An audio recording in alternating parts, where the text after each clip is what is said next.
Hello everyone, आज हम बात करेंगे अपने एस्टोनिया 1 के बहुत ही शानदार प्रोडक्ट के बारे में। शायद आपने इस प्रोडक्ट के बारे में सुना भी होगा, जिस प्रोडक्ट का नाम है हीमो 14+। एक चीज का मैं आपको यहाँ पे वादा करूंगा कि अगर आपने इस वीडियो को कंप्लीट एंड तक देखा तो आपको हीमो 14 के बारे में कभी किसी और से नहीं पूछना पड़ेगा कि ऐसा क्या है हमारे इस प्रोडक्ट के अंदर में कि जब हम किसी और को देंगे तो बहुत हाई क्वालिटी का रिजल्ट, बहुत ही बेटर रिजल्ट किसी को प्रोवाइड कराएगा। बिकॉज मैं यहाँ पर आपको बेसिक से लेके पूरा एडवांस चीजों के बारे में बात करूंगा। ऐसा हमारे बॉडी के अंदर में क्या चेंज होता है कि हमें इस प्रोडक्ट की रिक्वायरमेंट है, और अगर हम इस प्रोडक्ट को लेते हैं तो उस प्रॉब्लम को किस तरीके से ठीक करेगा। ऐसी तमाम चीजों के बारे में मैं आपको इस वीडियो में बात करने वाला हूं। तो मैं आपको लेके चलता हूं अपने लैपटॉप की स्क्रीन पे, और मैं वहां पे आपको with the help of a presentation समझाने का प्रयास करता हूं कि ऐसा हमारे प्रोडक्ट के अंदर में क्या है। समझिएगा, हीमो 14 जो आपको रेड कलर का आपको दिखा होगा आपकी कंपनी के अंदर में, जिसका नाम है हीमो 14+। 14+ मतलब 14 तरीके के इंग्रेडिएंट्स को इसके अंदर में यूज किया गया है। लेकिन ऐसा हमारे बॉडी के अंदर में क्या हुआ है कि हमें इस प्रोडक्ट को लेने की जरूरत है। आयरन फॉलिक एसिड का एडवांस फॉर्मुलेशन अगर कुछ है तो आप बोल सकते हो कि हीमो 14 है, जिसको हम नेचुरल ब्लड बूस्टर भी कहते हैं। अब जब आपकी बॉडी के अंदर में आयरन की कमी होती है तो आपकी बॉडी में एक समस्या क्रिएट होती है, जिस समस्या को बुलाता है अनीमिया। आपको पता कैसे चलेगा कि आपकी बॉडी में अनीमिया है? समझिएगा कि अनीमिया होता क्या है कि जब एक इंसान के बॉडी के अंदर में वो कंडीशन आती है जब वहां पे आरबीसी यानी रेड ब्लड सेल या फिर हीमोग्लोबिन की जो मात्रा है, जो क्वांटिटी है, वो नॉर्मल लेवल से डिक्लाइन कर जाता है, यानी कि नीचे हो जाता है। अगर नॉर्मल लेवल 13.5 है, मैं मान के चलता हूं ऑन एन एवरेज यही होता है, हीमोग्लोबिन का अगर नॉर्मल है हमारा कि 13.5 होना चाहिए, अगर इसके नीचे जा रहा है इसका मतलब आपकी बॉडी में अनीमिया की शिकायत होगी। और अगर ये नीचे गया तो दूसरी प्रॉब्लम क्रिएट होती है कि आपके बॉडी में जो ब्लड है, ब्लड के अंदर आपका ऑक्सीजन कैरिंग कैपेसिटी धीरे धीरे कम हो जाएगा। क्यों? क्योंकि ऑक्सीजन करता क्या है कि जब भी हम ऑक्सीजन लेते हैं तो हमारे लंग्स में डिटॉक्स होने के बाद, वो फिल्टर होने के बाद वो चला जाता है ब्लड में, और ब्लड के अंदर में आरबीसी होता है, रेड ब्लड सेल होता है, जिसके साथ वो बाइंड होता है, और बाइंड होने के बाद बॉडी के हर एक सेल, हर एक ऑर्गन्स तक पहुंचता है वो ऑक्सीजन। लेकिन अगर आपके बॉडी में आयरन की कमी की वजह से अनीमिया होगा तो आपका आरबीसी डिक्लाइन करेगा, और जब आरबीसी डिक्लाइन करेगा तो आपके बॉडी के अंदर में वो सारे बॉडी ऑर्गन्स तक ऑक्सीजन सही से नहीं पहुंच पाएगा। बिकॉज ऑक्सीजन कभी भी अकेला ट्रैवल नहीं करता, ऑक्सीजन हमेशा आपके आरबीसी के साथ बाइंड होता है इस तरीके से, तब जाके वो ट्रैवल करता है। और अगर ये ट्रैवल नहीं कर पा रहा तो आपको धीरे धीरे समस्या क्या स्टार्ट होगी, जिसको बोलते हैं कि फैटिग, आपको बहुत कमजोरी महसूस होगा, आपका बॉडी येलोइश टाइप की आपकी बॉडी होने लग जाएगी। आपके बॉडी में जब आप सीढ़ी वगैरह चढ़ेंगे तो आपको बहुत सांस फूलने की समस्या होगी, आपको कभी कभी रह रहे कि चक्कर टाइप की चीजें आएंगी। अगर इन सब टाइप की चीजें हो रही हैं, आपको आइडेंटिफाई करना होगा आपके बॉडी में कहीं ना कहीं वो अनीमिया की शिकायत होती जा रही है। This is called anaemia. लेकिन अनीमिया भी हम समझेंगे ना कि कई प्रकार के अनीमिया होते हैं और किस चीज की कमी की वजह से होते हैं, हम ये भी समझेंगे। समझिएगा कि जब टाइप्स ऑफ अनीमिया में सबसे पहले टाइप्स की बात करते हैं तो हमारा आता है आयरन डेफिशिएंसी अनीमिया, जो कि बहुत कॉमन है। यानी जब आयरन की कमी, आयरन पता है एक तरीके का मिनरल होता है, और जब उस मिनरल की कमी आपके बॉडी में होगी तो उसकी वजह से आपकी बॉडी में आयरन डेफिशिएंसी अनीमिया हो जाता है, यानी कि उसकी वजह से जो अनीमिया हुआ that is called iron deficiency anaemia. उसके बाद दूसरा अनीमिया का टाइप होता है जिसको बोलते हैं फॉलिक एसिड डेफिशिएंसी अनीमिया। अब आयरन को एब्जॉर्ब कराने के लिए एक फॉलिक एसिड चाहिए होता है। अगर आपके बॉडी में फॉलिक एसिड की कमी है तो उसकी वजह से जो अनीमिया होगा that is called folic acid deficiency anaemia. तीसरा आता है विटामिन B12 की कमी से जो आपको अनीमिया हो रहा है, that is the deficiency of vitamin B12। अब यहां पे आपकी बॉडी अगर विटामिन B12 को एब्जॉर्ब नहीं कर पा रही तो उसकी वजह से भी बहुत बार आपको अनीमिया की शिकायत होगा। चौथा आता है एप्लास्टिक अनीमिया, यानी कि जब आप अपनी हड्डी को देखेंगे तो आपके बोन के बीच में एक रेड कलर का बोन होता है जिसको बोलते हैं बोन मैरो। अब जैसे एग्जांपल के लिए मैं समझूं कि आपकी बॉडी में एक ऑर्गन है that is called kidney. Kidney एक हार्मोन बनाती है जिस हार्मोन को बुलाता है ईपीओ। आपने सुना भी होगा ईपीओ बूस्टर करके। तो ईपीओ एक हार्मोन बनाती है। अब वो हार्मोन क्या है, बोन मैरो को एक संदेश देता है, एक इंफॉर्मेशन देता है कि भाई तुम्हें आरबीसी बनाना है। अब वहां से बना हुआ आरबीसी हमारे स्प्लीन में जाता है, स्प्लीन में जाके वो मैच्योर होता है। लेकिन अगर हमारे बोन मैरो में ही समस्या स्टार्ट होगी तो उसकी वजह से भी हमारे बॉडी में एक प्रॉब्लम क्रिएट हो जाएगी, that is called aplastic anaemia. उसके बाद आता है हीमोलिटिक एनीमिया। हीमोलिटिक जैसे नाम से क्लियर हो रहा है, अब ये इसमें होता क्या है ना कि आपकी बॉडी जितना आरबीसी बनाएगी, यानी जितना रेड ब्लड सेल बनाएगी, उससे ज्यादा आपका डैमेज हो जाएगा। यानी ये भी किसी न किसी तरीके से हमारे बॉडी में आरबीसी की कमी ही क्रिएट कर रहा है। और सबसे लास्ट आता है सिकल सेल एनीमिया, जो कि एक जेनेटिक एनीमिया होता है। यहां पे आपका जो, बिकॉज आरबीसी भी एक सेल है, अब उस आरबीसी का जो सेल सर्कल शेप में होता है, वो सर्कल शेप धीरे धीरे चेंज हो जाता है, शेप उसका वो सर्कल से चेंज होकर कोई और शेप ले लेता है। तो इस तरीके की जब समस्या होती है तो उसको बोलते हैं सिकल सेल एनीमिया। अब इसमें हम बार बार एनीमिया की बात कर रहे हैं, तो क्या सच में भारत में एनीमिया एक बहुत बड़ी समस्या बनती जा रही है?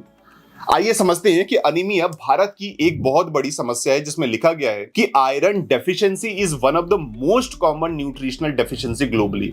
बिकॉज एक इंसान को पता ही नहीं चलता है कि उसके बॉडी में एनीमिया की शिकायत है। उसको अगर कमजोरी महसूस हो रहा है तो उसको क्या लगता है कि मैंने खाना पीना सही से नहीं खाया, जिसकी वजह से मुझे ये हो रहा है। आपके बॉडी के अंदर में इतना बेटर तरीके से एक रिपेयर मैकेनिज्म है कि अगर आपने सही से अपने बॉडी का ध्यान रखा ना, तो वो हर एक चीज के बारे में आपको संकेत देगी। और वही होता है आयरन की डेफिशिएंसी से भी हमें पता चलता है अलग अलग तरीके से कि आपके बॉडी में आयरन की डेफिशिएंसी है, एनीमिया हो रहा है। लेकिन हमें प्रॉपर इंफॉर्मेशन ना होने की वजह से हम कहीं ना कहीं उस ट्रैप में फंस जाते हैं। हमें लगता है कि खाना पीना ना खाने की वजह से हो रहा हो। आइए मैं आपको डेटा दिखाता हूं एनीमिया पे।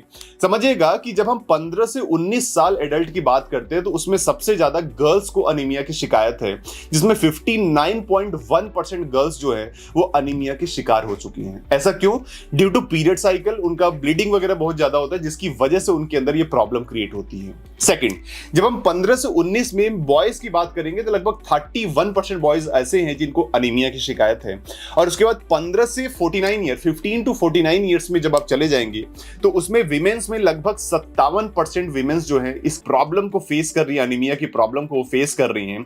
और लगभग प्रेग्नेंट वुमेन में 52% ये शिकायत होती जा रही है। और 15 से 49 में जब मैन कैटेगरी की आप बात करेंगे तो लगभग 25% जो प्रिवेलेंस है वो आयरन की डेफिशिएंसी मैन में हो रही है। मतलब हुआ क्या कि सबसे ज्यादा जो आयरन की डेफिशिएंसी होती है वो हमारे फीमेल्स में होती है। तो हमें जो ध्यान रखना है वो हमें फीमेल्स का ध्यान रखना है। और ये जो डेटा है वो नेशनल फैमिली हेल्थ सर्वे का डेटा है, वहां से हमें पता चला है कि इतना ज्यादा प्रॉब्लम क्रिएट हो रहा है एनीमिया की वजह से। और जब हम आगे चलते हैं तो हमें एक चीज समझ में आता है कि एनीमिया हो तो रहा है, हमने पीछे एक एनीमिया का कारण समझ लिया कि आयरन की डेफिशिएंसी की वजह से आरबीसी कम हो रहा है, जिसकी वजह से एनीमिया हो रहा है। लेकिन उसके अलावा और भी बहुत सारे कारण होते हैं, जिसमें सबसे पहला कारण तो आपको समझ में आ गया कि आयरन की डेफिशिएंसी। बिकॉज यार समझने का प्रयास करना है, आज की डेट में ना हवा शुद्ध है, ना खाना शुद्ध है, ना पानी शुद्ध है। आप सोचो आपकी बॉडी में वो मिनरल, वो आयरन का मिनरल कहां जा रहा है? पहले लोग खाना वगैरह बनाते थे आयरन की कढ़ाई वगैरह में, वहां से उनको आयरन मिल जाता था। बट आज की डेट में पुअर डाइट होने की वजह से, ब्लड लॉस होने की वजह से उनके बॉडी में वो न्यूट्रिशनल गैप होता जा रहा है। उनका ब्लीडिंग अगर किसी फीमेल्स का हो रहा है ड्यूरिंग द पीरियड, तो उसके बाद उनका डाइट इतना खराब है, वो फास्ट फूड की तरफ चले गए हैं, जिसकी वजह से कुछ लॉस हो गया। उसको तो पहले रिकवर करना चाहिए, वो भी रिकवर नहीं हो। This is the main reason कि आयरन की डेफिशिएंसी हो रही है, जिसके कारण एनीमिया की शिकायत हो रहा है। दूसरा, फॉलिक एसिड और विटामिन B12। विटामिन B12 की बहुत बड़ी कमी होती जा रही है आज की डेट में। तीसरा, क्रॉनिक डिजीज जैसे किडनी। अगर आपको किडनी की समस्या है तो किडनी की समस्या में आपके बॉडी में ईपीओ हार्मोन नहीं बनेगा। अगर ईपीओ हार्मोन नहीं बना तो वो कभी भी बोन मैरो को इंफॉर्मेशन नहीं दे पाएगा कि भाई आरबीसी की रिक्वायरमेंट है, आप आरबीसी बना लो। अब अगर किडनी में समस्या है तो ये प्रोसेस ही अटक जाएगा, जिसकी वजह से आरबीसी की कमी होने लग जाएगी। दूसरा आता है कैंसर। बिकॉज जिसके अंदर कैंसर होता है, जिस इंसान को कैंसर होता है, उसके बॉडी के अंदर में कहीं ना कहीं आरबीसी डिक्लाइन करता है, हीमोग्लोबिन मात्रा जो उसके कम होने लग जाता है। इसीलिए ये भी एक कारण है जिसको क्रॉनिक डिजीज बोलते हैं। उसके बाद हैवी मेंस्ट्रुअल ब्लीडिंग वो होता है, जो मैंने अभी आपको समझाया। प्रेगनेंसी के दौरान डिमांड बढ़ता है कि उनको आयरन की कमी हो रही है, उनको आयरन लेना चाहिए। उसके बाद आता है पुअर एब्जॉर्प्शन। आज की डेट में लीकी गट की समस्या हो रही है, आईबीडी इन्फ्लेमेशन बाउल डिजीज होता जा रहा है। आप समझिए कि आप कहीं ना कहीं अपने बॉडी को, जो चीज आप खा रहे हो, अगर आपकी बॉडी वो एब्जॉर्ब नहीं कर पा रही, यानी कि आपके गट हेल्थ में कोई प्रॉब्लम है, there is a imbalance between the good bacteria और बैड बैक्टीरिया, तो इसकी वजह से भी आपको आयरन की डेफिशिएंसी होगी। लीकी गट, आपका जो इंटेस्टाइन का इनर लेयर है वो भी कहीं ना कहीं डैमेज होता जा रहा है, बिकॉज हम इस तरीके की चीजों का सेवन कर रहे हैं जिसकी वजह से वो सब डैमेज हो रहा है, जहां से सारे के सारे बैक्टीरिया, सारे के सारे जो बैड चीजें होती है वो हमारा वहां से ट्रांसफर होकर हमारा ब्लड में चला जा रहा है, जिसकी वजह से आरबीसी की कमी होती है। यही कारण है कि अनीमिया यहां से भी हो जाता है। उसके बाद स्टार्ट होता है हमारा जेनेटिक, जो हमने अपना पीछे बात किया, सिकल सेल एनीमिया एक होता है, और लास्ट आता है बोन मैरो। अगर आपके बोन मैरो में ही समस्या होगी तो आपका तो आरबीसी ही नहीं बनेगा। अगर इन सब चीजों पे हमने ध्यान दिया तब जाके हम अनीमिया की शिकायत को, जो हम अनीमिया की प्रॉब्लम को फेस कर रहे हैं, उस प्रॉब्लम से हम बाहर निकल सकते हैं। जब हम देखते हैं कि बिकॉज जो ये एनीमिया है ये हमारा ब्लड के अंदर में आरबीसी की मात्रा जो कम होती है वहीं से हमें समझ में आता है। अब समझिएगा कि आपके पास दो सेल है, एक नॉर्मल सेल है, एक अनीमिया वाला सेल है। आप नॉर्मल वाले में देखो कि आरबीसी की मात्रा बढ़ी हुई है, आप अनीमिया वाले सिचुएशन में देखो कि आरबीसी की मात्रा घट गई है। दिस इज द रीजन कि अनीमिया के सिचुएशन में आपके बॉडी में आरबीसी घटेगा, आपके बॉडी में हीमोग्लोबिन घटेगा, जिसकी वजह से वो जो ऑक्सीजन आरबीसी के साथ मिलके बॉडी के हर एक पार्ट्स तक जाता था वो नहीं जा पाएगा, जिसकी वजह से आपको कमजोरी, थकान, आपका सांस फूलना, आपकी बॉडी येलोइश होना, आपको चक्कर आना, इन सब जैसी समस्या होने लग जाएगा। This is just a starting. अगर ये सब हो आपको चेक कराना चाहिए आपके बॉडी में आयरन की कमी है कि नहीं है। लेकिन अनीमिया के साथ ना एक बहुत बड़ी और समस्या है, शायद आपको पता होगा कि इन्फ्लेमेशन नाम की एक समस्या है। इन्फ्लेमेशन होता क्या है, जिसको सिंपल से शब्दों में बोलते हैं कि सूजन हो जाना। हमारे बॉडी में ना फॉर एन एग्जांपल बहुत फाइन पार्टिकल्स के कैपिलरी होते हैं। जैसे हमारे जो हेयर है ना, एक हेयर जितना पतला होता है उन सब तरीके के बहुत सारे कैपिलरी होते हैं। अब उस कैपिलरी के अंदर भी हमारा ब्लड फ्लो करता है, लेकिन हमारा आज की डेट में हमारा टाइम पे खाना नहीं है, टाइम पे हमें सोना नहीं है, प्रॉपर जो 6-7-8 घंटे की नींद होती है वो हमें लेना नहीं है, उसके बाद डाइट हमारी अच्छी है नहीं, और अच्छी नहीं है उसके अलावा हम फास्ट फूड पे डिपेंड हुए पड़े हैं, हम चिप्स, कुरकुरे, चाउमीन, बर्गर पे डिपेंड है, जिसकी वजह से हमारे बॉडी के अंदर में प्रॉपर डाइट ना होने की वजह से बॉडी में एक समस्या खड़ी होती जा रही है जिसका नाम है इन्फ्लेमेशन। अब इन्फ्लेमेशन का अनीमिया से बहुत गहरा संबंध है। समझिएगा कि इन्फ्लेमेशन का अनीमिया से संबंध क्या है। क्रॉनिक इन्फ्लेमेशन में होता क्या है, जब आपकी बॉडी में इन्फ्लेमेशन हो गया तो इन्फ्लेमेशन एक साइटोकिन्स रिलीज करता है। अब साइटोकिन्स जब वो रिलीज होता है आपके बॉडी के अंदर में, तो साइटोकिन्स का काम होता है आपके आयरन के एब्जॉर्प्शन को ब्लॉक कर देगा। यानी अब आपने कई बार देखा होगा कि आप बाहर से दूसरी कंपनियों का आयरन लाके खा रहे हैं, लेकिन उसके बाद भी आपके बॉडी में आयरन की कमी है। समझिएगा कि जब आयरन की कमी आपके बॉडी में है, आयरन खा रहे हैं, उसके बाद भी आपको फर्क नहीं पड़ रहा है, इसका मतलब क्या हुआ कि आपके बॉडी के अंदर में वो इन्फ्लेमेशन की समस्या बढ़ चुकी है। यानी साइटोकिन्स रिलीज हो रहा है जो आपके बॉडी में आयरन की एब्जॉर्प्शन को ब्लॉक किया हुआ है। आप कुछ भी आयरन खा लीजिए, वो आपका जाके एब्जॉर्ब ही नहीं हो पाएगा, जिसकी वजह से आप खा तो रहे हो लेकिन आपको रिजल्ट ही नहीं आ रहा है। This is the main reason of inflammation. उसके साथ साथ ये क्या करता है कि रेड ब्लड सेल के प्रोडक्शन को सप्रेस कर देता है, यानी कि दबा देता है। यानी कि बोन मैरो पे हमारा काम क्या होता है कि आरबीसी बनाना है, लेकिन आरबीसी वो धीरे धीरे सप्रेस हो जाता है जब हमारे बॉडी के अंदर में इन्फ्लेमेशन बढ़ा होगा, सूजन बढ़ी होगी। तो अगर हमारे बॉडी में इन्फ्लेमेशन बढ़ा है तो आप भूल जाओ कि आप आयरन खा रहे हो नॉर्मल की कोई भी लेके, तो आपके बॉडी में एब्जॉर्ब होगा। दिस इज द रीजन कि आप खाते भी हो तब भी आपको रिजल्ट नहीं आता, क्योंकि इन्फ्लेमेशन बढ़ा हुआ है। साथ ही साथ एक हेप्सिडिन नाम का एक हार्मोन होता है जो आपके आरबीसी यानी आयरन को वो स्टोरेज करके रख लेता है, वो उसको यूज ही नहीं होने देता, उसको अनअवेलेबल कर देता है कि वो यूज हो पाएगा। और ये सब कुछ किस वजह से हो पा रहा है? सिर्फ और सिर्फ आपके इन्फ्लेमेशन की वजह से, आपके बॉडी में जो सूजन आ चुकी है आपके इनप्रॉपर डाइट की वजह से। तो इतना बेसिक इंफॉर्मेशन की वजह से हमें नहीं पता होता, हम लैक ऑफ डाइट में चले जाते हैं, हम जो हमें मन करता है हम वो खाते हैं। हमें लगता है एक दिन खाने से क्या हो रहा है यार, बॉडी के बाहर जो हमें दिखने से समझ में आ रहा है ना, बॉडी के अंदर वो चीज नहीं है। आपको अपने आप को फिट रखने के लिए आपको अंदर बाहर दोनों ध्यान रखना पड़ेगा। तो ये जो बाहर की चीजें हम खा रहे हैं ना, ये आपके बॉडी के अंदर में जाके इन्फ्लेमेशन खड़ा कर रहा है, और जब इन्फ्लेमेशन खड़ा करेगा तो आपके आयरन के एब्जॉर्प्शन को रोक देगा। आयरन के एब्जॉर्प्शन को रोकेगा तो अनीमिया की शिकायत हो जाएगी। जब अनीमिया की शिकायत होगी तो आरबीसी हीमोग्लोबिन की मात्रा कम होगी, और अगर उसकी मात्रा कम होगी तो आपके बॉडी के हर एक ऑर्गन्स तक ऑक्सीजन नहीं पहुंचेगा, और जब ऑक्सीजन नहीं पहुंचेगा तो आपको कमजोरी, थकावट, सांस फूलना, इन सब जैसी तमाम समस्या आपको होने लग जाएगी। आप सोचो, ले लो बाहर की कंपनी का कोई भी आयरन खा लो, नहीं एब्जॉर्ब होगा। इसीलिए आपने सुना होगा कि आपकी कंपनी का आयरन तो इतने का है, हमारी कंपनी का 200 का है। आप 200 के 5 डब्बे खा लोगे ना, तब भी आपको एब्जॉर्ब नहीं होगा, बिकॉज आप जस्ट आयरन खा रहे हो, इसीलिए वो आपको एब्जॉर्ब नहीं होगा। आपके बॉडी में इन्फ्लेमेशन बढ़ा है। हमने जो अपने प्रोडक्ट को बनाया है ना, इन सारी चीजों को ध्यान में रखते हुए बनाया है। साथ ही साथ हमने और क्या देखा कि यार, अगर आपके बॉडी में आपका गट हेल्थ सही नहीं है, गट हेल्थ मतलब गट को आपके शरीर का दूसरा ब्रेन बोला जाता है। यानी कहते हैं आपके शरीर के 60 से 70% बीमारी का कारण होता है वो आपका गट होता है, वो आपका पेट होता है। अगर उसमें समस्या है तो आपको अगेन अनीमिया की शिकायत होगी। तो गट हेल्थ और अनीमिया का क्या रिलेशन है, आइए उसको समझते हैं। समझिएगा कि पुअर गट हेल्थ का मतलब होता है कि जब आपके गट हेल्थ में आपका आईबीडी की समस्या है, आपको लीकी गट की समस्या है, ऐसे बहुत सारी समस्या है, आपको कॉन्स्टिपेशन की समस्या होती जा रही है, तो इन सब समस्या की वजह से क्या हुआ कि आपका गट हेल्थ गड़बड़ हो गया है। आपके बॉडी में जो आप खा रहे हो सही से एब्जॉर्ब नहीं हो रहा है, जिसकी वजह से वो आपका एब्जॉर्प्शन जो iron, folic acid, vitamin B12 का होने वाला था, वो धीरे धीरे घट जाएगा।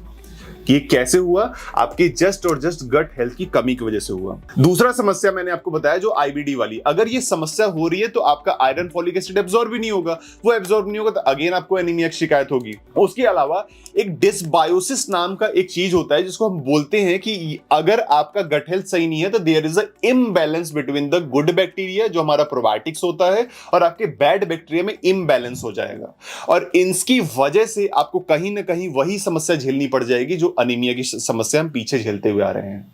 और लॉन्ग टर्म अगर ये चलता गया, लॉन्ग टर्म कॉन्स्टिपेशन चलता गया, लॉन्ग टर्म आईबीडी की समस्या चलती गई, तो आपको जो न्यूट्रिशन का डेफिशिएंसी हो रहा है वो क्रिएट करेगा अनीमिया। अगेन, आप जस्ट आयरन, फॉलिक एसिड खा रहे हो, आप अपने आप से पूछना कैसे आपका आयरन, फॉलिक एसिड आपको रिजल्ट लाके देगा। उसके साथ आप देखो ऑक्सीडेटिव स्ट्रेस और अनीमिया का क्या रिलेशन है। आपने एक स्ट्रेस सुना होगा कि बहुत तनाव है, मेरे से बात मत करो, मैं चिड़चिड़ापन है, मेरा मूड ऑफ है, आज मेरे से बात मत करो। दैट इज कॉल्ड बाहर वाला स्ट्रेस, जो बाहर के एनवायरनमेंट से हमें मिला है। एक स्ट्रेस होता है आपके बॉडी के अंदर में, that is called oxidative stress. Oxidative stress क्या होता है, जब एक सेल को प्रॉपर अमाउंट में ऑक्सीजन नहीं मिलता ना, तो वो सेल दूसरे सेल पे अटैक करता है ऑक्सीजन को लेने के लिए। यानी जब ऑक्सीजन और हमारा ग्लूकोज का रिएक्शन होता है, इसमें वाटर, कार्बन डाइऑक्साइड और कुछ एनर्जी बना, और इसी के बीच में कुछ बन जाते हैं फ्री रेडिकल्स। फ्री रेडिकल्स मतलब कुछ ऑक्सीजन हमेशा अपने बॉन्ड बना के रहते हैं, यानी दो लोग साथ में रहेंगे। अब इसी प्रोसेस के बीच में कुछ ऑक्सीजन अकेले रह जाते हैं, जिसको हम बोलते हैं फ्री रेडिकल्स। और वही फ्री रेडिकल जाके जब सेल्स पे अटैक करता है, तो जो हमारा सेल कमजोर होगा, वो सेल का म्यूटेशन होता है। म्यूटेशन के बाद वो सेल डैमेज होगा, डैमेज के बाद वो सेल ट्यूमर बनेगा, और ट्यूमर के बाद वो कैंसर का रूप ले लेगा। स्टार्ट कहां से हुआ, हमारे बॉडी के अंदर में प्रॉपर अमाउंट में ऑक्सीजन ना होने की वजह से।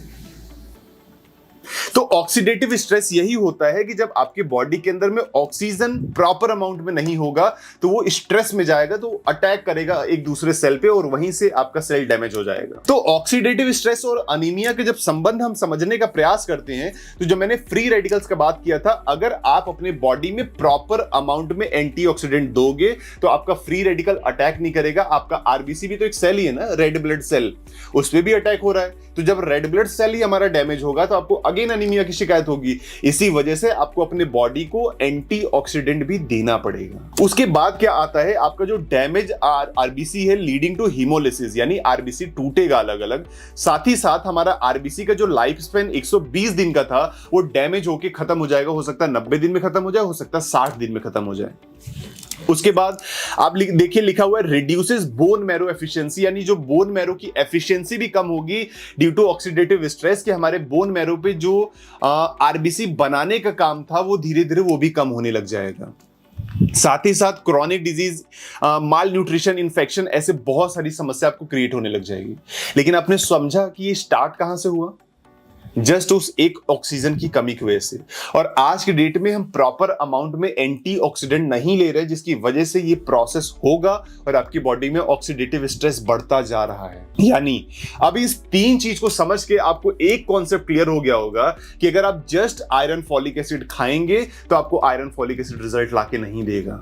बिकॉज अनीमिया का इन्फ्लेमेशन से भी संबंध है, अनीमिया का आपके गट हेल्थ से भी संबंध है, अनीमिया का आपके ऑक्सीडेटिव स्ट्रेस से भी संबंध है। अगर इन तीनों में समस्या होगी, आप कुछ भी करते रहो आपको रिजल्ट नहीं आएगा, कुछ भी आयरन फॉलिक एसिड खाते रहो। लेकिन जो हमने आयरन फॉलिक एसिड आपको बनाया वो एक इनोवेटिव सॉल्यूशन है, इंट्रोड्यूस किया हमने हीमो 14 प्लस। है क्या हीमो 14 में? हमने इसको not just iron folic acid, हमने इसको अलग तरीके से बनाया। 14 in 1 फॉर्मूला, एक के अंदर में लगभग 14 तरीके के इंग्रेडिएंट्स को डाला। जिसके अगर कैटेगरी की बात करें तो इसमें आपको हर्बल एक्सट्रैक्ट मिलेगा, हर्ब्स मिलेंगी। दूसरा, इसके अंदर में आपको इसेंशियल विटामिन्स एंड मिनरल्स मिलेगा। उसके बाद इसमें एंटीऑक्सीडेंट मिलेगा, ऑक्सीडेटिव स्ट्रेस पे जो काम कर जाएगा। उसके बाद गट हेल्थ पे काम करने के लिए आपको प्रोबायोटिक्स वगैरह भी मिलेगा। ये आपका हीमो 14 प्लस में मिलेगा। आइए और डीप पे समझते हैं कि इसके अंदर में क्या क्या है। इसके अंदर में आपको आयरन है, वो भी आयरन का आयरन सल्फेट फॉर्म नहीं है। बिकॉज आयरन सल्फेट फॉर्म, जब आप बहुत ज्यादा ये सल्फेट फॉर्म का आयरन लोगे तो आपके बॉडी के अंदर में वो अगेन कैंसर की सिचुएशन पैदा कर देगा। लेकिन हमने इसके अंदर में जो डाला वो हमने डाला फेरस बिस ग्लाइसिनेट फॉर्म डाला हमने आयरन का। दूसरा, हमने क्वाट्रिफोलिक डाला। बिकॉज बहुत बार आपने सुना होगा कि जिस इंसान को लिवर की समस्या है वो आयरन फॉलिक एसिड खा रहा है लेकिन उसको रिजल्ट नहीं आ रहा। क्यों नहीं आ रहा? क्योंकि फॉलिक एसिड जब हमारे बॉडी में जाता है तो वो कई सारे स्टेजेस से होके तब जाके वो एब्जॉर्ब होता है। लेकिन हमने जो क्वार्टर फोलिक डाला वो लगभग सीधा जाके 4th स्टेज पे काम करता है। तीसरा, हमने इसके अंदर में डाला विटामिन B12, विटामिन C और जिंक डाला। और ये तीनों का कॉम्बिनेशन आपको हेल्प करेगा आपके आरबीसी के प्रोडक्शन में, और ये तीनों का कॉम्बिनेशन आपको हेल्प करेगा आपके आयरन के एब्जॉर्प्शन में। यानी आयरन प्रोड्यूस हो गया और आपका अब आयरन एब्जॉर्ब भी हो रहा है, आरबीसी प्रोड्यूस हो गया और आपका आयरन एब्जॉर्ब हो रहा है। उसके साथ हमने इसके अंदर में मैग्नीशियम डाला, वो भी मैग्नीशियम का ग्लाइसिनेट फॉर्म डाला, vitamin B12, beetroot, moringa, spinach और क्वाट्रिफोलिक डाला। ये सब आपको ईपीओ यानी कि आपको जो किडनी से जो हार्मोन निकलता है ईपीओ, उसको बूस्ट करने का काम करेगा। और तीसरा, हमने इसके अंदर विटामिन B3, B6, B12 और जिंक, मैग्नीशियम हेल्प करेगा आपको एनर्जी में, वाइटलिटी में और न्यूरोलॉजिकल हेल्थ में आपको हेल्प करेगा। और ट्रांस रेस्वरेट्रॉल डाला, beetroot, moringa, spinach, pomegranate, vitamin C और जिंक डाला, जो आपके इम्यूनिटी, एंटीऑक्सीडेंट और एंटी एजिंग इफेक्ट लाके देगा। अब एक एक करके ना हम अपने इंग्रेडिएंट्स की इनसाइट्स को समझते हैं कि ऐसा क्या है हमारे इंग्रेडिएंट के अंदर में। अब इंग्रेडिएंट में जो हमने सबसे पहला बात किया कि क्वाट्रिफोलिक का हमने फॉलिक एसिड डाला है। समझिएगा एक चीज कि आप किसी भी कंपनी का आयरन दे दो, लेकिन उस आयरन को एब्जॉर्ब कराने के लिए आपको फॉलिक एसिड देना पड़ेगा। अब फॉलिक एसिड अगर आप कुछ भी दोगे तो वो कई सारे स्टेज में टूटता है, लेकिन हमने जो आपको फॉलिक एसिड दिया वो क्वाट्रिफोलिक नाम का पेटेंटेड फॉलिक एसिड दिया, जो कि सीधा 4th जनरेशन का फोलेट है, जिसको 5-MTHF जाके स्टेज पे जाके वो एब्जॉर्ब होगा, जिसको मिथाइल टेट्राहाइड्रोफोलेट बोलते हैं। यानी आपके बॉडी में जाके वो लिवर में अलग अलग स्टेज में ब्रेकडाउन नहीं होगा, वो सीधा आपको MTHF फॉर्म मिलेगा उसका। इसलिए हमने क्वाट्रिफोलिक का पेटेंटेड कॉन्सेप्ट दिया। लिखा हुआ है कि it is immediately usable by the body unlike synthetic folic acid which needs conversion. जो सिंथेटिक फॉलिक एसिड आप लोगे उसमें कन्वर्जन की जरूरत पड़ेगी, लेकिन इसमें नहीं जरूरत पड़ेगी। उसके साथ साथ हाईली बायो अवेलेबल है, बेटर एब्जॉर्ब होता है, क्लिनिकली प्रूवन हो चुका है, आपके जो अनमेटाबोलाइज्ड फॉलिक एसिड है उसको रिड्यूस करेगा। एविडेंसेस में अलग अलग एविडेंस बताया जाता है कि लगभग शो दैट 5-MTHF जो है वो क्वाट्रिफोलिक का is more effective in raising folate level than folic acid। कोई भी फॉलिक एसिड लोगे, अगर आप क्वाट्रिफोलिक का लेते हो तो यहाँ पे इसका जो फॉलेट लेवल है वो दूसरे के कंपैरिजन में ज्यादा ग्रो करेगा, ज्यादा faster and more stable form है नॉर्मल फॉलिक एसिड से। इसलिए हमने पेटेंटेड दिया फॉलिक एसिड। समझने का प्रयास करना है एक फॉलिक एसिड पे हमने कितना काम किया है। साथ ही साथ हमने इसके अंदर में जो साइंटिफिक एविडेंस अगर हम दिखाए हैं तो जो अभी मैं आपको दिखा रहा था अलग अलग स्टेज में, यानी कि कोई भी अगर आप फॉलिक एसिड लेते हो तो सबसे पहले डाईहाइड्रोफोलेट में कन्वर्ट होता है, फिर टेट्राहाइड्रोफोलेट में कन्वर्ट होता है, फिर उसके बाद जाके 5 to 10 मिथाइलिन टेट्राहाइड्रोफोलेट में कन्वर्ट होता है। लेकिन हमने जो क्वाट्रिफोलिक दिया ना वो सीधा कन्वर्ट हो जाता है 5 मिथाइल फोलेट, वो सीधा कन्वर्टेड फॉर्म हमने आपको दिया। बिकॉज क्वार्टरफोलिक नाम की कंपनी ने सालों रिसर्च करके इसको पेटेंट कराया हुआ है। और ये एविडेंस भी बोलता है कि folate, folic acid and 5 methyl tetrahydrofolate are not the same thing जो हम अपना बात करते हैं फॉलिक एसिड में। अब यहां बात करेंगे, लिखा हुआ है chelated minerals and their role in anaemia. होता क्या है कि जब आप बाहर से जो आयरन लेते हैं that is iron in sulphate form, जो कि आयोनिक फॉर्म में होता है। जब आप आयरन सल्फेट लेते हैं तो वो आयोनिक फॉर्म में होता है, और जो बाहर का जो आयरन होता है मोस्ट ऑफ द टाइम आपको आयरन सल्फेट मिले जो कि आयोनिक फॉर्म में होता है। आपने सुना भी होगा कि लोग कहते हैं कि इतना चाय मत पियो, नहीं खून की कमी हो जाएगी, ये हो जाएगा। आयरन को सीधा आपकी स्टूल के थ्रू पास कर देगा, आपकी बॉडी में वो एब्जॉर्ब भी नहीं होने देगा बिकॉज आयोनिक फॉर्म में है। हमारी कंपनी रिसर्च पे काम करती है, तो हमने आयोनिक फॉर्म नहीं कॉन्जुगेटेड फॉर्म दिया, जिसको एक चिलेटेड टेक्नोलॉजी बोला जाता है। हमने आयरन को बाइंड करवाया, हमने कॉन्जुगेट करवाया, जिसको बोला जाता है अमीनो एसिड। यानी कि आपको जो इस कंपनी का आयरन मिलेगा वो ग्लाइसिनेट फॉर्म में मिलेगा। अब इससे बेनिफिट क्या होगा कि जो आयरन का आपको ग्लाइसिनेट फॉर्म मिलेगा वो आपको 2 से 4 गुना ज्यादा बायो अवेलेबल होता है, यानी कि जाके आपकी बॉडी में जब आप खाएंगे तो ज्यादा एब्जॉर्ब होगा, 2 से 4 गुना ज्यादा एब्जॉर्ब होगा। उसके साथ साथ लिखा हुआ है आपके हीमोग्लोबिन सिंथेसिस को बढ़ा देगा, आपके डाइजेशन जो सेंसिटिव डाइजेशन होता है उसमें भी हेल्प करेगा कि वो उसमें जाके एब्जॉर्ब हो सके। बिकॉज बहुत हद तक क्या होता है, जिसका डाइजेशन सही नहीं होता, आयरन सल्फेट तो वैसे भी बाईपास हो जाता है, लेकिन ये वाला जो आप हीमो14 लेंगे इसमें अगर आपका डाइजेशन सेंसिटिव है, आपका आयरन एब्जॉर्प्शन बहुत पुअर है, तब भी आपको ये आइडियल है, तब भी आप इसको यूज कर सकते हैं। That is called iron ferrous bisglycinate form. उसके साथ साथ हमने जो इसके अंदर में मैग्नीशियम डाला वो भी हमने वही कॉन्जुगेटेड फॉर्म डाला, यानी कि मैग्नीशियम भी ग्लाइसिनेट फॉर्म में मिलेगा, जो कि हाईली बायो अवेलेबल होता है। बायो अवेलेबल बार बार आ रहा है ना, समझिएगा बायो अवेलेबल क्या होता है कि जब कोई भी चीज आप खाते हैं अपने माउथ के थ्रू, जब वो आपके पेट में जाता है तो आपके पेट में जाके वो एब्जॉर्ब कितना हो रहा है, that is called bio availability. तो मैग्नीशियम ग्लाइसिनेट ज्यादा बायो अवेलेबल होता है, आपके स्टमक पे बहुत जेंटल यानी कि बहुत ज्यादा इफेक्ट क्रिएट नहीं करता है। साथ ही साथ आपका चिलेटेड फॉर्म जो मैग्नीशियम का है वो बेटर एब्जॉर्प्शन देगा, अलग अलग रेड ब्लड सेल का प्रोडक्शन बढ़ेगा, ऑक्सीजन का ट्रांसपोर्ट जो हर एक सेल्स तक, हर एक बॉडी के ऑर्गन्स तक है वो सब आपका बढ़ेगा, और जो आपका फैटिग होता था, कमजोरी होती थी, मसल्स में अकड़न होती थी, वो सारा समस्या मैग्नीशियम ग्लाइसिनेट फॉर्म आपका दूर करेगा। और इसके ऊपर अलग अलग एविडेंसेस हैं जो बताया जाता है कि कितना आपका बायो अवेलेबल है। पूरा आप रिसर्च देखेंगे तो अलग अलग रिसर्च बताया जाता है कि आयरन का ग्लाइसिनेट फॉर्म ही आपके बॉडी में जाके बहुत बेटर क्वालिटी का रिजल्ट प्रोवाइड कर सकता है। इसीलिए हमने आपका आयरन ग्लाइसिनेट फॉर्म यूज किया। हमने जो इसके अंदर में एंटीऑक्सीडेंट यूज किया, सबसे पहले विटामिन सी यूज किया, बिकॉज हमें पता था कि आपके हीम जो नॉन हीम आयरन है उसका 2 से 3 गुना एब्जॉर्प्शन बढ़ाता है।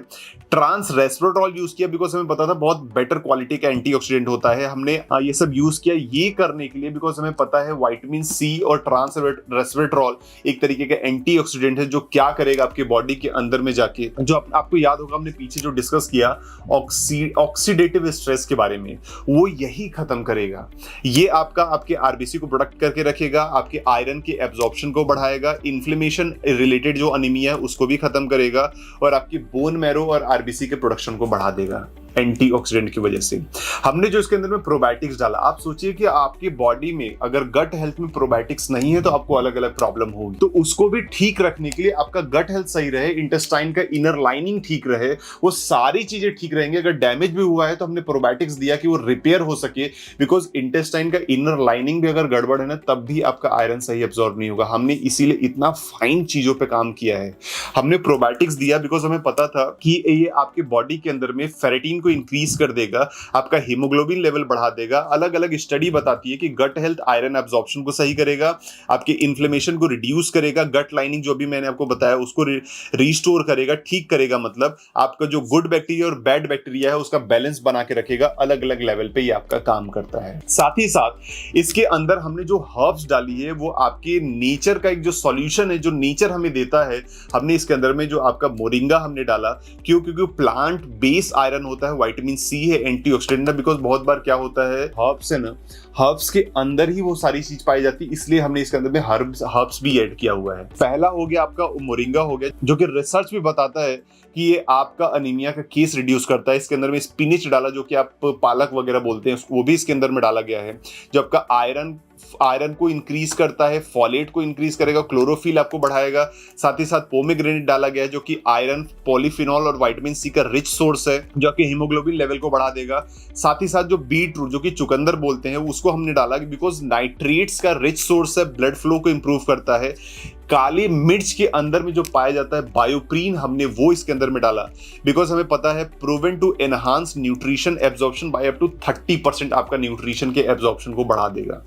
ये सब कुछ हमने इसके अंदर में डाला हुआ है। अब आगे देखिएगा कि जो हमने पीछे देखा उसका साइंटिफिक एविडेंस भी हमारा अलग अलग है और हर एक चीज को लेके, मोरिंगा को लेके अलग रिसर्च बताया गया है, पोमेग्रेनेट जूस को लेके यानी अनार का जूस जो है उसका एक अलग रिसर्च है। साथ ही साथ जो हमने बीट रूट की बात किया, बीट रूट पे हमारा अलग रिसर्च है कि किस तरीके से ये हमारे बॉडी में आयरन, अनीमिया वाली जो समस्या है वो सब को कैसे दूर कर सकता है, ये सब जो हर्बल पार्ट्स होते हैं। साथ ही साथ हमारा जो ओवरऑल कॉम्बिनेशन निकला हमारे हीमो14 का, आपके ईपीयू को बूस्ट करेगा। ईपीयू होता क्या अभी आगे समझते हैं। आपके फेटिग लेवल को रिड्यूस करेगा, आपके हीमोग्लोबिन लेवल को बढ़ाएगा, आपको जो आयरन की डेफिशिएंसी का रिस्क होता जा रहा है उसको ठीक करेगा।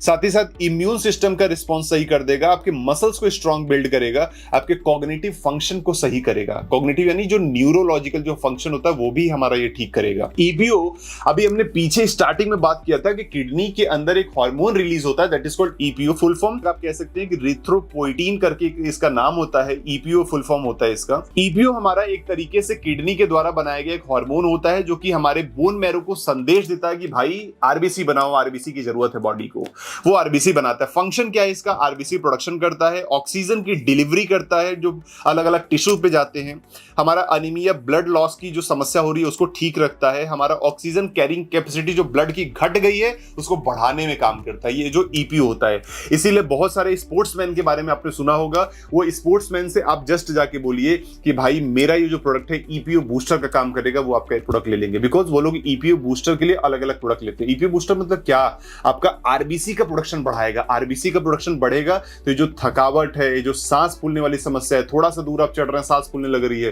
थोड़ा सा स्टेयर्स चढ़ रहे हैं तो आपकी सांस फूलने लग जा रही है, थकावट हो रहा है, चक्कर आ रहा है, ये सारी समस्या एक झटके में दूर कर देगा। इसलिए इसके अंदर में ये सारा चीज डाला गया है। साथ ही साथ जो ईपीओ बूस्टर है, ईपीओ बूस्टर के लिए आपका बीटरूट है, इसके अंदर में मोरिंगा है, मैग्नीशियम ग्लाइसिनेट फॉर्म जो है वो भी ईपीओ बूस्टर का काम करेगा, स्पिनिच, पोमग्रेनेट है और जिंक और विटामिन बी जो डाला गया है वो आपका ईपीओ बूस्टर का काम करेगा। समझिए वाई हीमो14, हीमो14 ही क्यों लेना, आयरन फॉलिक एसिड हम मार्केट से क्यों नहीं ले सकते। मैं बता रहा हूं क्यों नहीं ले सकते, बिकॉज ये बायो अवेलेबल आयरन है कि आपके बॉडी में जाके एब्जॉर्ब बहुत ज्यादा होगा, बिकॉज ये आयरन का ग्लाइसिनेट फॉर्म है जो कि चिलेटेड टेक्नोलॉजी बना है, कॉन्जुगेटेड फॉर्म है जो कि बहुत ज्यादा एब्जॉर्ब होगा आपके बॉडी के अंदर में। हर्बल एक्सट्रैक्ट इसके अंदर में डाला गया है, क्वाट्रिफोलिक का फॉलिक एसिड डाला गया है जो कि एक्टिव फॉर्म है बेटर यूटिलाइजेशन के लिए। साथ ही साथ इसके अंदर प्रोबायोटिक्स जो कि गट हेल्थ को इंप्रूव करेगा, हमारा जो गट हेल्थ का इनर लाइनिंग है वो जो गड़बड़ हो चुका है उसको ठीक करने का प्रयास करेगा, एंटीऑक्सीडेंट है। साथ ही साथ बायोप्रीन डाला गया है अगेन बायो अवेलेबिलिटी को बढ़ाने के लिए। ओवरऑल हमें 2 कैप्सूल पर डे लेना होगा, आफ्टर मील हम ले सकते हैं सुबह शाम करके, जो कि हमें हेल्प करेगा आयरन डेफिशिएंसी को ठीक करने में। फेटिग हो रहा है, येलोइश स्किन हो रही है, सब समस्या को ठीक करेगा। विमेंस भी ले सकती है प्रेगनेंसी के दौरान, साथ ही साथ अगर वो मेंस्ट्रुअल साइकिल उनका है, पीरियड वगैरह की समस्या बहुत ज्यादा हो रही है, वो सब में भी हेल्प कर सकती है, बिकॉज वो जो न्यूट्रिशनल की डेफिशिएंसी आपकी हो रही है वो ये आपका ठीक कर देगा। आई होप आपको समझ में आया होगा हमारा हीमो14 प्लस कितना नेक्स्ट क्वालिटी का नेचुरल ब्लड बूस्टर है, बिकॉज हमने हर एक चीजों पे ध्यान रखा है। हमने सिर्फ आपको आयरन फॉलिक एसिड नहीं दिया कि आप बस आयरन फॉलिक एसिड खा लो, हमने हर एक प्रॉब्लम को आइडेंटिफाई करने का प्रयास किया कि आयरन की कमी हो कहां से रही है, जिसको कि आयरन की कमी की वजह से अनीमिया होता है और अनीमिया का संबंध आपके इन्फ्लेमेशन से है, हमने उसके ऊपर काम किया। अनीमिया का संबंध आपका ऑक्सीडेटिव स्ट्रेस से है जो कि फ्री रेडिकल जाके जो अटैक करता है उससे संबंध है, हमने उसके ऊपर काम किया। हमने अनीमिया का संबंध देखा गट हेल्थ से भी होता है, बिकॉज गट हेल्थ गड़बड़ है तो कहीं ना कहीं अनीमिया की समस्या होगी, आप कुछ भी आयरन खाते रहो आपको एब्जॉर्ब नहीं होगा। हमने इन तीनों चीजों को ध्यान में रखते हुए हमने आयरन का ग्लाइसिनेट फॉर्म दिया, बिकॉज हमें पता है कॉन्जुगेटेड फॉर्म देंगे तो आपके शरीर से बाईपास नहीं होगा, उसका बेटर क्वालिटी का रिजल्ट आ पाएगा। इसी वजह से हमने ग्लाइसिनेट फॉर्म दिया और ये सब कुछ मिला के हमने हर्ब्स के साथ, प्रोबायोटिक्स के साथ, एंटीऑक्सीडेंट के साथ, अलग अलग चीजों के साथ हमने मिला के एक नेचुरल ब्लड बूस्टर तैयार किया जिसका नाम दिया हीमो14 प्लस। उम्मीद करता हूं हीमो14 प्लस की ये वीडियो देखने के बाद कोई और वीडियो आपको देखने की जरूरत नहीं पड़ेगी। Wish you all the very best, thank you so much. इस प्रोडक्ट के थ्रू बहुत बड़ा बिजनेस करिएगा, बिकॉज नेक्स्ट लेवल का प्रोडक्ट है यार।